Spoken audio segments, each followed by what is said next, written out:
Shabbat Shalom, Temple Sinai. This week has been a particularly challenging week for us as Jews. The attacks in Israel are far more than a geopolitical event for all of us. For us, the hatred towards Jews, the viciousness, the heinousness of the crimes committed rings as an attack that is anti-Semitic, that is against who we are as Jews, not just at Israel. And that's a really hard thing for us to deal with. And many of us have felt the silence of our non-Jewish friends and wondered who's out there, who's on our side. The state of Israel is for us not just another place. It is for us a religious place. It is a place that links us. We read this week in the Torah portion, we start with Bereshit, with Genesis, and we start with God creating the land, creating the heavens and the earth.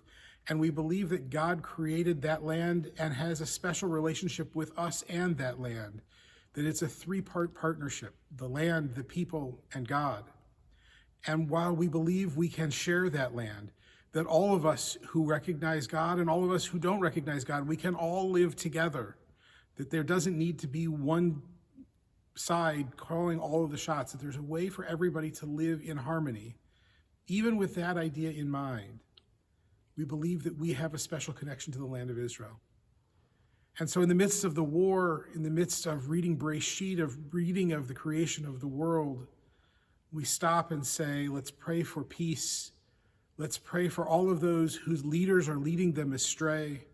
Let's pray for all of those who are being victims. Let's pray for those who were brutally murdered and brutally destroyed.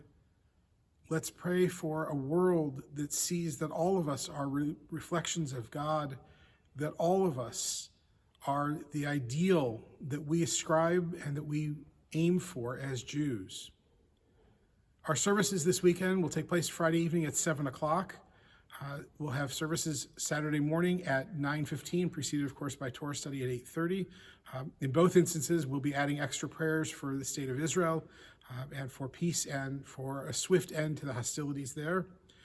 On Sunday morning, we have our usual religious school is in session.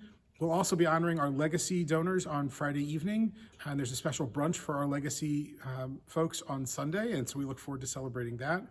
And all of our classes are back in session finally. We're back to a normal schedule, so Tuesday Talmud and Wednesday Torah, and all of the usual activities. As we watch what's happening in Israel, as we reach out and support, and as we reach out to each other to care and console for each other, let us remember that Israel is a place for all of us, that all who call Israel home can live in peace, and that it's our duty to make sure that our nation does everything it can to support Israel. That means reach out to Representative Lear Deluzio, reach out to our senators, ask them to support aid for Israel, ask them to get involved, ask them to raise their voices. We have work to do. We have healing to do.